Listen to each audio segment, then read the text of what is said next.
All right, no punish for the auto tapper, fortunately.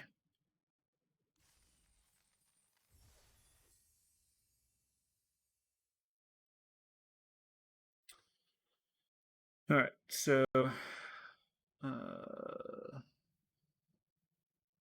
Scenario Labs, I believe this is your deck. Whoa. All right, so we're playing these. Maybe.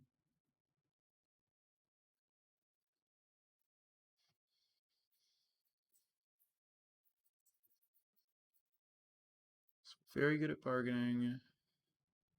Or having stuff to bargain away. So stopgap, good. Diminisher Witch is good.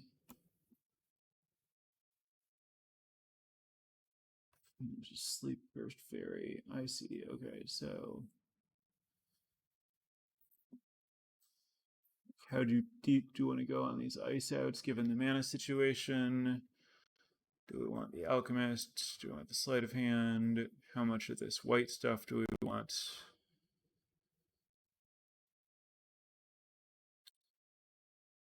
Given the grottos, I think we probably want it all.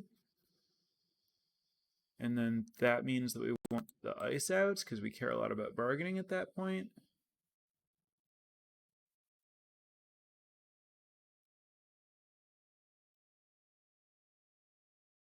And we don't have a lot of creatures. This is a pretty weird one. But then we play these, I guess. This is a really weird looking deck built this way. There are other ways we can do it, of course. Like we can play the Whispers and the Season of Growth, but we don't have like a lot of adventures. But Whispers are nice with the Fawnsbane Troll.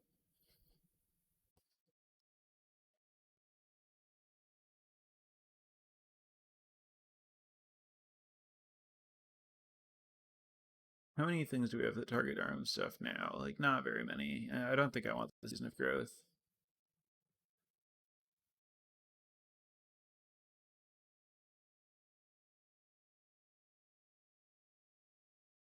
I think, like, you don't, like, I really want, like, adventure creatures that target your own stuff to play Season of Growth.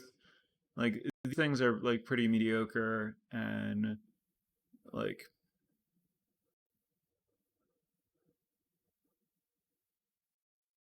there's nothing else available with Bargain, right? Yeah.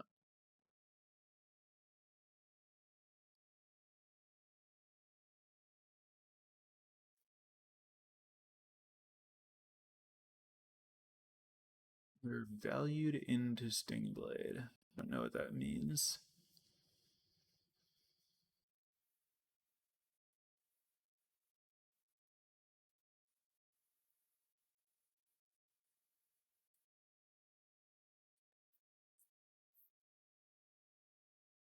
No scarecrows to trade up.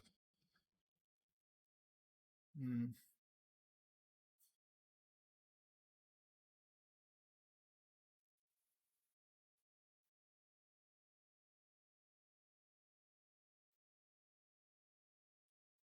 So if we don't play the Princess Takes Flight, and the ice outs are a bit less important. If we like don't play the ice outs to make them a better, we can like get these things in. Now we have like a gigantic discard package.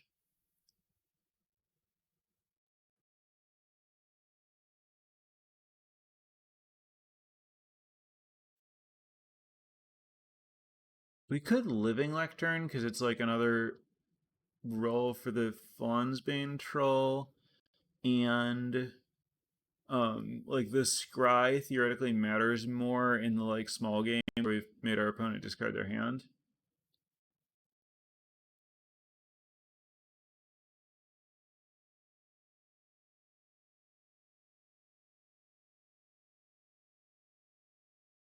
Not sure if the Vigil's worth splashing for. We're not really doing a lot to take advantage of it. We could Red Tooth, I guess. Like Red Tooth is pretty sick on Sleep Cursed Fairy, helps the Scarecrow guides, good with the Fawnsbane Troll.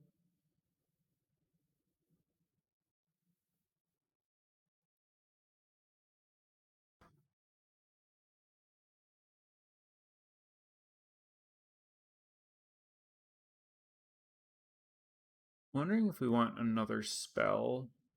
Because we have like Candy Tail, Brave, Sprawl.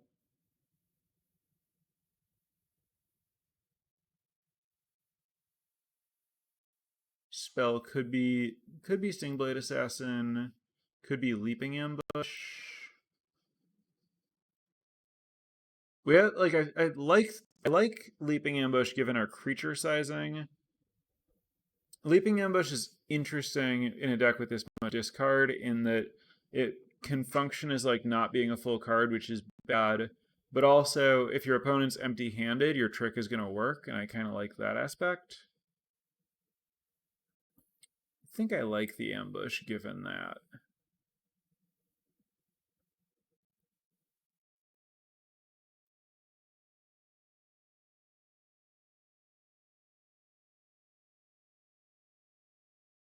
So this is one of those decks where we like have to have 8 forests basically because the Ethiopia Sprawl. Like we could maybe get away with 7, but I don't think there's a reason to. The one plains isn't strictly necessary, given that we have like 2 guides and 2 grottos, but it would be nice. 2 guides, 2 grottos, and a sprawl, I should say. And a fawn. Yeah, maybe we just don't bother the plains at all. 1 island at least is completely mandatory.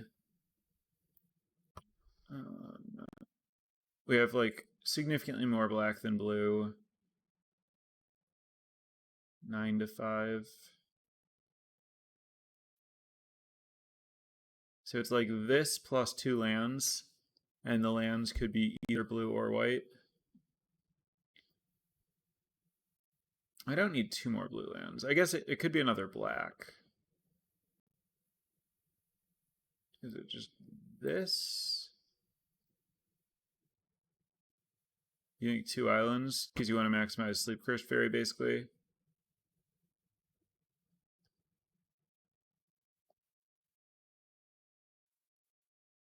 Yeah, I could buy that. Like early Sleep Cursed Fairy is just that important. That's not like a very hard sell for me. It's like a bit weird to play an equal number of blue and black given this distribution, but Sleep Cursed Fairy is a big deal. Like Brave for Greta casts Greta on time. Brave for Island does not cast Sleep Cursed Fairy on time. Yeah, and Sleep Cursed Fairy on time is like pretty broken. So let's see. This is 3, 4, 5, 6, 7, 8, 9 blue sources. Like it's not hard to play Ice Out in this deck, even this way. Um, is there something that I like Ice Out more than? I guess not. There's something. Oh, I was wondering if we maybe don't need both Scarecrow guides, but like they're probably better than the alternatives. Because like we do want the 2 drops for the genealogist. Getting stuck with Nightmare and not double spelling black cards could be an issue. Yeah, I mean a little bit. You definitely want to like cast rather than hold your nightmares all the time in this deck. But I think you'll be okay with all this stuff because like these things cast nightmare pretty well.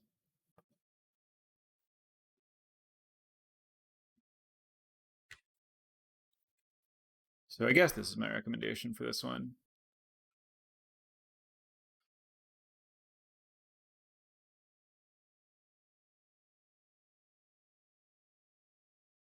Yeah, good luck, Scenario Labs.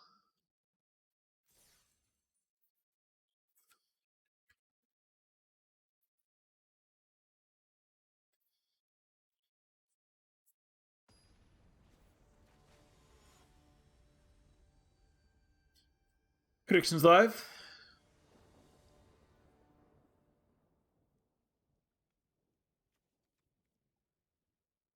Keep this. Really wants red mana, but I can Scavenger into Druid on 2 if I don't find red.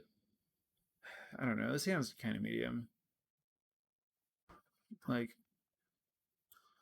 So if I do this into this, I find a land, then I can play the scavenger. If I don't find the land, I'm like in trouble. If I find like a land that gives me red, I can do this both sides, and then this thing's pretty good.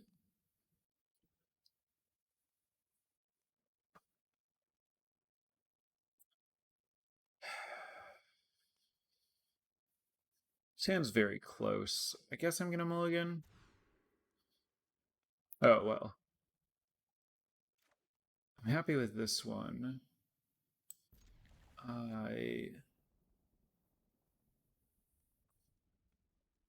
It's a little awkward, I guess, because like I have to brave for the white, and then I don't have to brave to sack the hatching plans.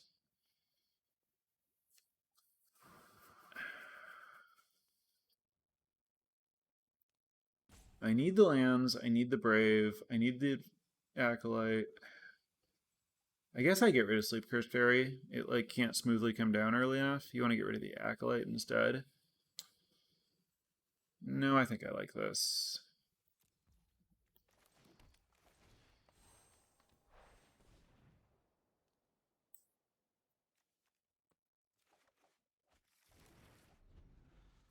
I know I'm braving into an island, but like this way I can just like turn to questing druid pretty happily.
I think I just trade here.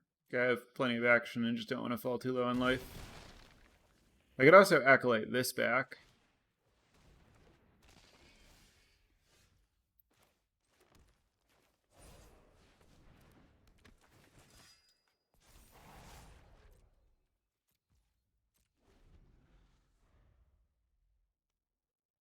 No, I'm probably going to just get the plans since I have the witch ready to go.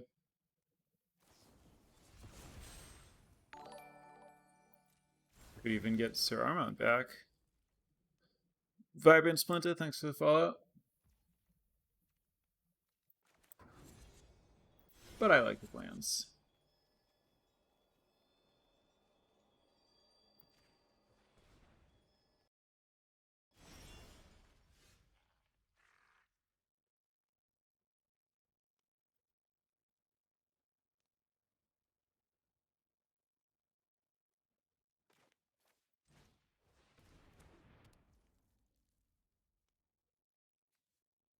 I guess I just play the Acolyte and sack the plans next turn, rather than getting hit by the monstrosities.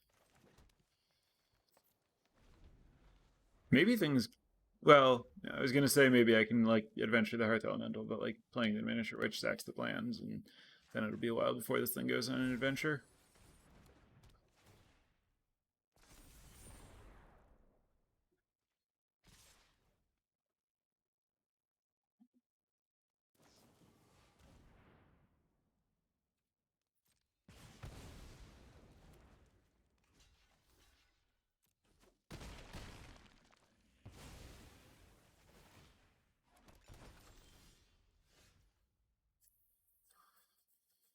You control a creature enchanted. If you control an enchanted creature, so cursing their guy turns on Skitter's Blessing. Alright, that's annoying. I did not end up doing that, PT.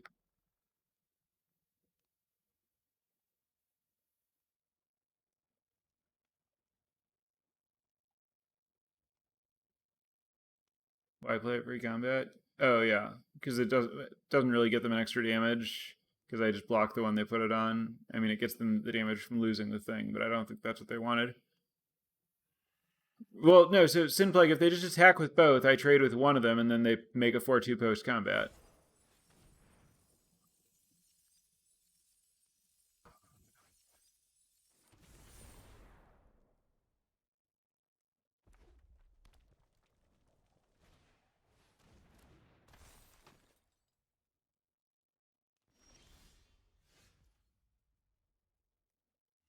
Interesting. So I can either bounce their thing to keep them off of Blessing, or I can like curse their thing, draw a bunch of cards, hope to hit another blue to bounce their thing.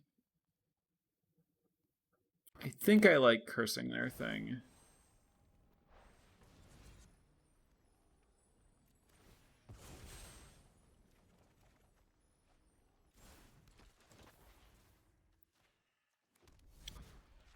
Okay, so now I can play this, attack and they can't block, and then I can sack my curse.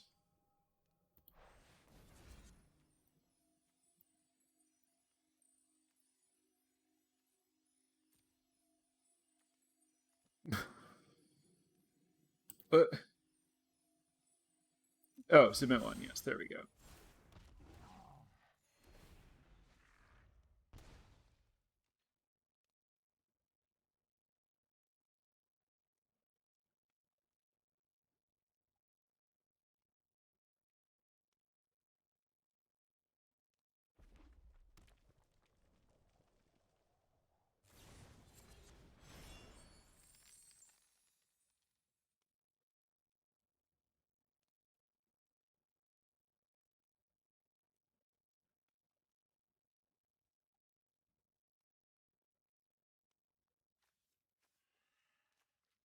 So I have exactly enough mana to play this, bounce something, play this. But that would get rid of like one other card in my hand. If it's a land, this turn just like goes super smoothly. Oh, really? What you got?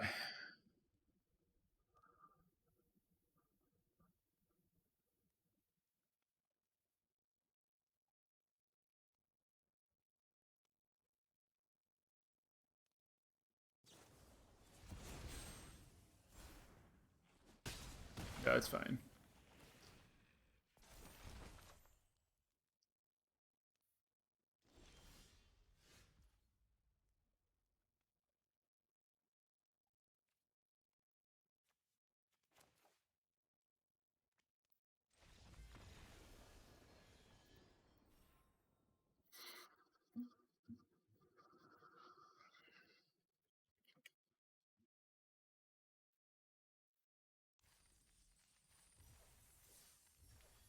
A lot of doubters that game. Congrats, believers.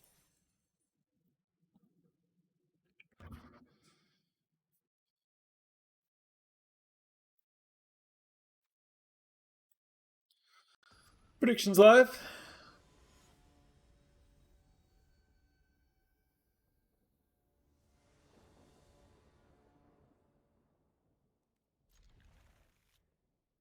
Ooh. Might Yenna the hatching plans?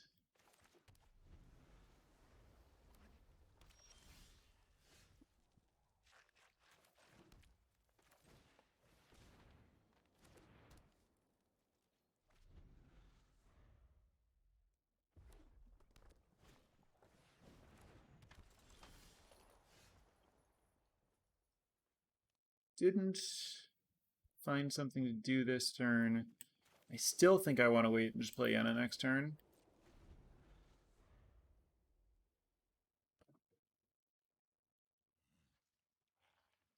Yeah, you see I'm playing against number 22. Hatch token goes to the graveyard? Yes. Cassius89, thank you so much for the 4 months. Really appreciate it. Tokens tap the graveyard and then they're exiled.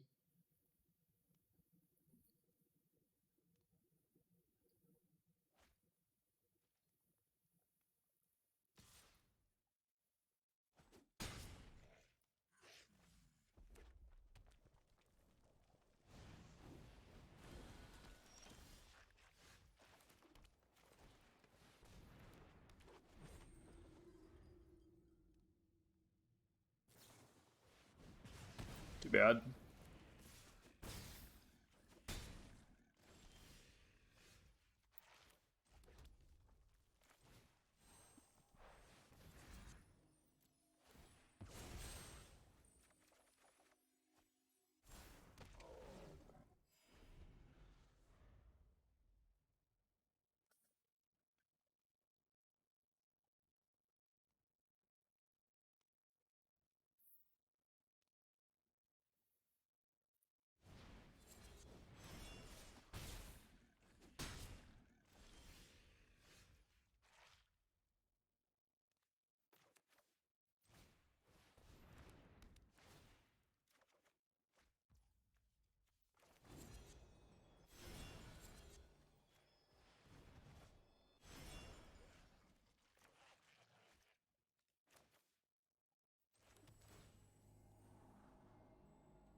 Asman, thank you so much for the 3 months. Really appreciate it.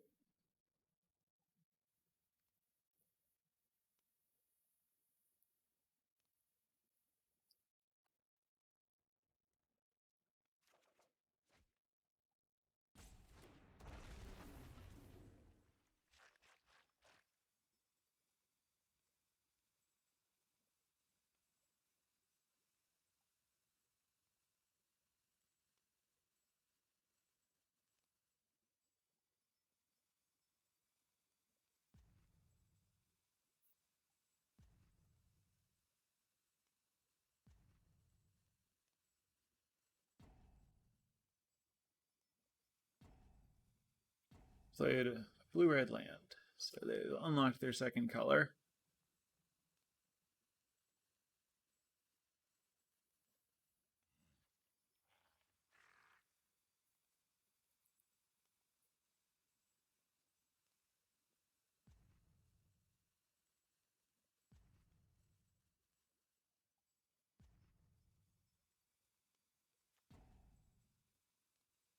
I guess Rage Quit hadn't occurred to me, but like, it's possible maybe?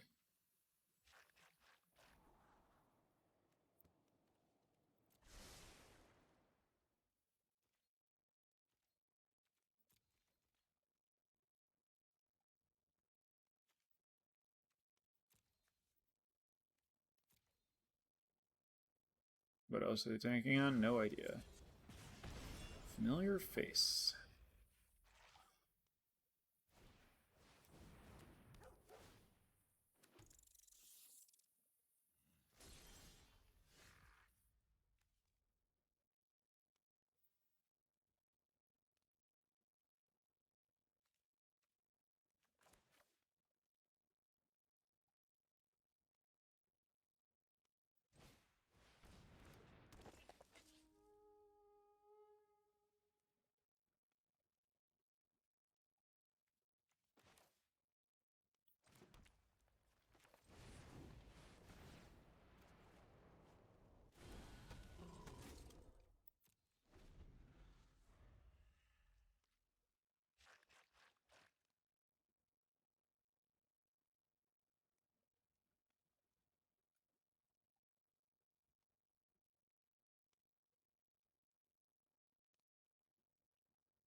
So that's going to put me to 3, and there's nothing I can do about it.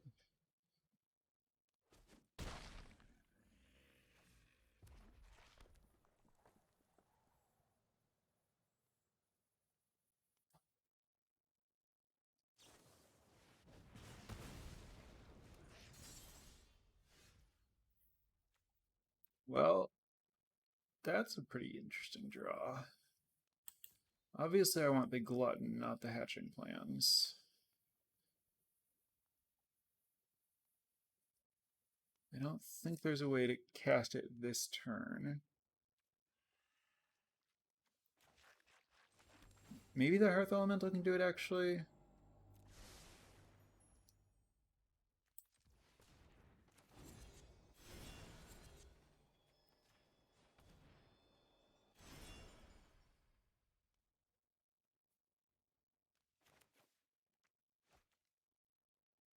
So I'm willing to throw away the Diminisher Witch, which I suppose I probably am.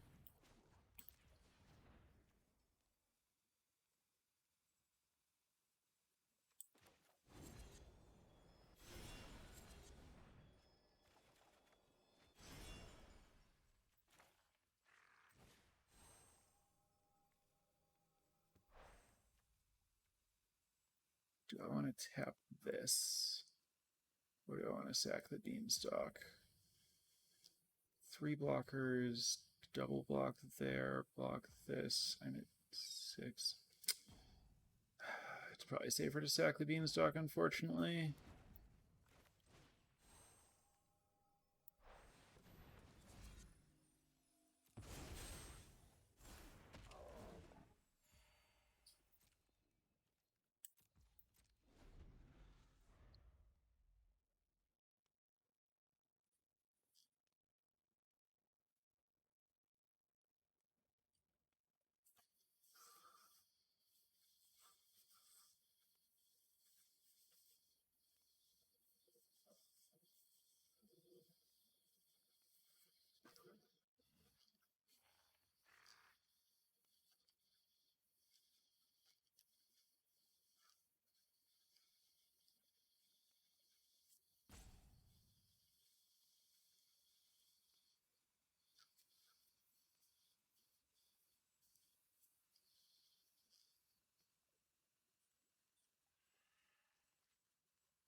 I think the Glutton can pretty safely attack.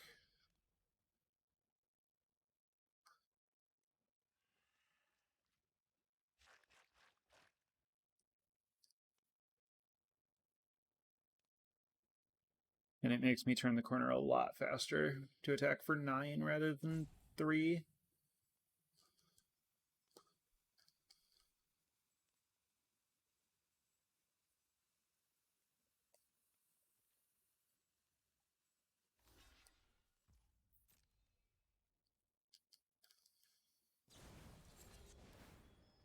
Ooh.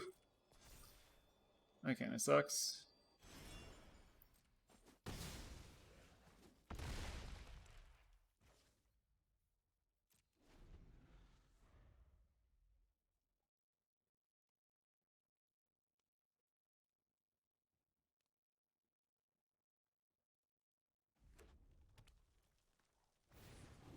That took out a blocker too. And now they have another menace creature. Yeah, they are using it on the fairy instead of the dragon, but the fairy is like pretty important because it's a vigilant threat. Ooh, food is big.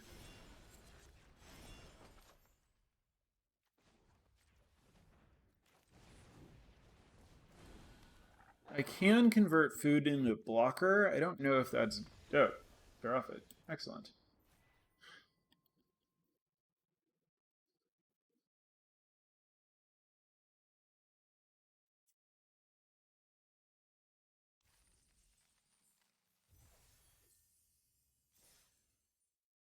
All right.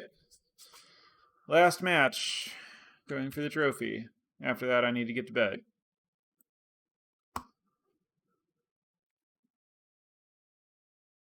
Predictions live.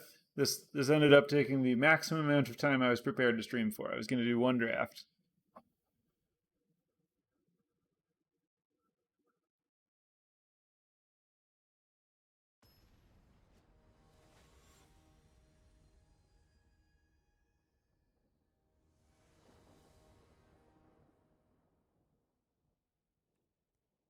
Booked. This hand doesn't really do anything, but it sets up really quickly, so I have like a lot of good draws from here.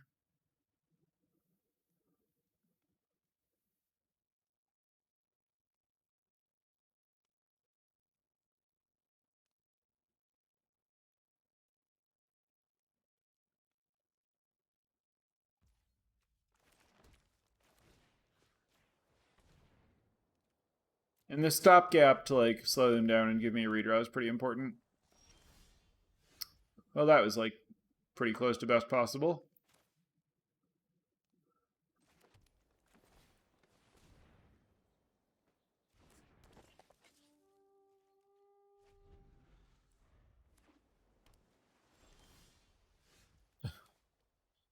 All right, love it. I guess I beanstalk first, play around counterspell.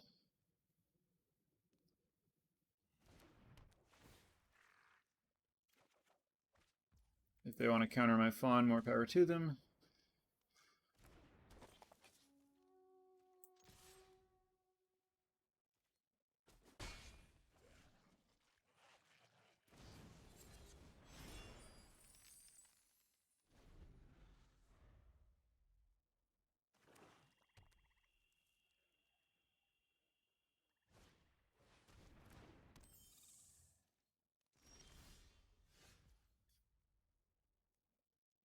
That's pretty interesting.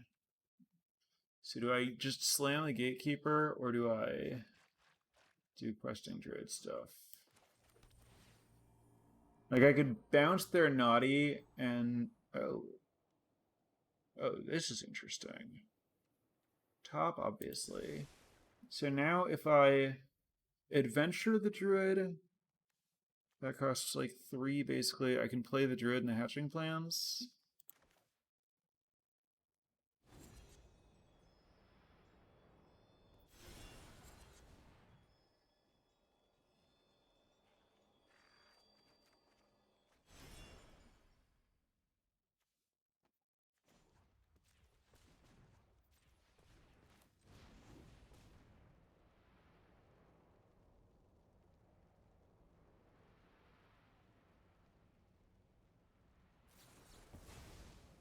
Sure, the druid's countered, but now the hatching plan's resolved, which is actually more important for me.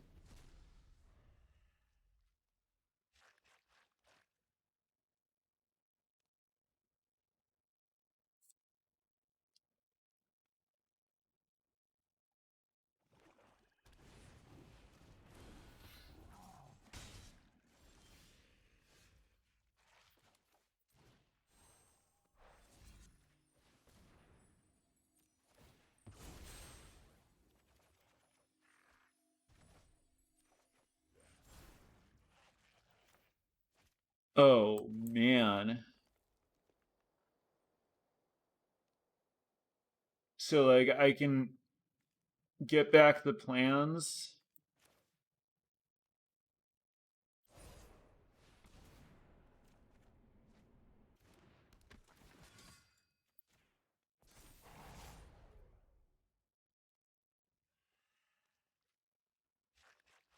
I think I attack instead. I can, like, get the plans whenever. There's no real hurry there.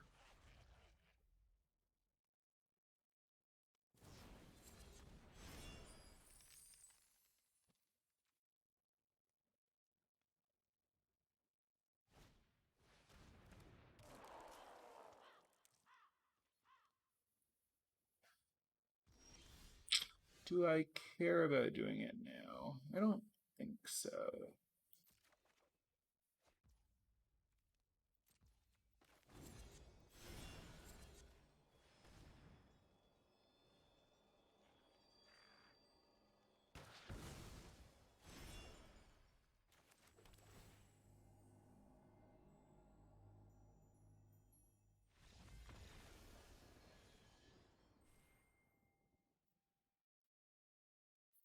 Right. Well, that was a real beating.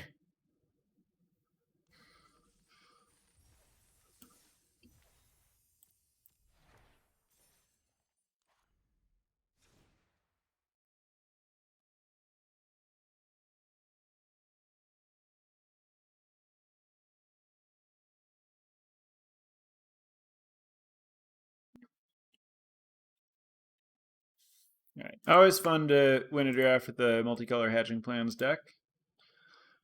Thanks for hanging out, everyone. It's going to be it for me, as I said. I'll be back tomorrow at my regular time.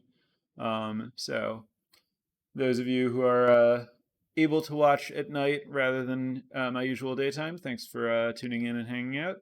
And to the people who usually can watch in the daytime for me, I'll see you tomorrow. Have a good night, everyone. And Frozen Waffle or Froze Waffle, thanks for the follow, and bye.